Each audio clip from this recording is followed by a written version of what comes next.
Hello, Dr. Isenhour. I am doing a presentation on the three external factors that have an effect on Microsoft. Of the three, between the changes in economy, the changes in technology, and competition, I chose to talk about competition for the PowerPoint slides.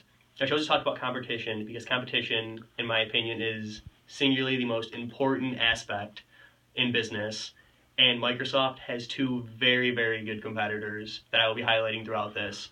And with both these competitors, they both have their ups and their downs. First, I want to talk about how the Xbox 360 has had absolutely dominated the marketplace for over a decade. In about 2005, the Xbox 360 was released, and the Xbox 360 has sold over 70 million units since then. The Xbox 360 has been somewhat of a living room necessity. The Xbox has been in almost every living room anywhere for a long time. You can ask many people and they can tell you they have an Xbox. The one good thing that Xbox did do was they would make bundles, and the bundles were almost impossible to compete with. People like Sony and Nintendo just did not have a chance. The bundles would be something like you could get your Xbox for $399 and you could get a 3-month subscription to a video streaming device such as Netflix.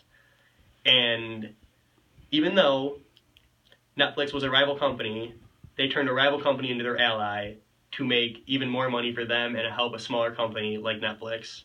Because of this, many smaller rivals such as the Roku box were developed. The Roku box was a much cheaper device that they thought could compete with the 360. The 360 had come to find that 360 was actually more of a video streaming device than a hardcore gaming device, like it was actually planned to be. With the Roku box, it was only a $50 product that could be more expensive if needed, but it only did streaming, and that's what many people bought the Xbox for. So they thought that they could make more money than the Xbox, but when it came to it, the Xbox still absolutely dominated. Like I had said, in over a decade, they've had 70 million units sold, which is almost unbelievable. Next, I want to talk about how consumers have had an effect and how rival companies have had an effect on Microsoft. The first company I want to highlight is Sony. Sony, since the turn of the new gen console from Xbox 360 to Xbox One and PlayStation 3 to PlayStation 4, has absolutely dominated Microsoft.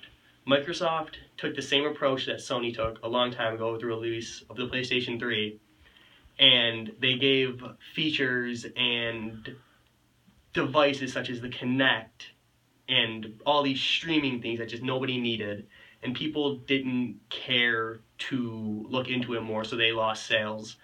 Since the turn to the new gen, Microsoft has been dominated with about 7 million units sold for Sony and about 5 million units sold for Microsoft.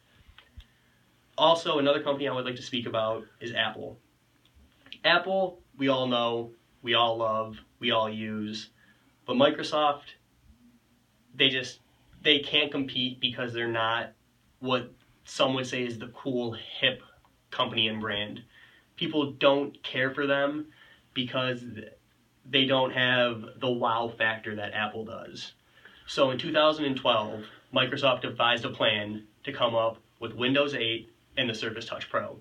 Windows 8 was expected to be their next level software providing processor.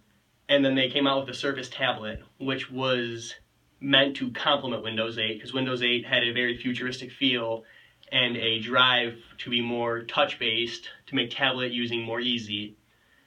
Since then, their sales have increased, but they're still not exactly in the same area as Apple. They just can't compete, even though 90% of all computers and all devices do have a Microsoft processor in them. It's just hard for the actual physical company to be able to compete with Apple's just sheer dominance.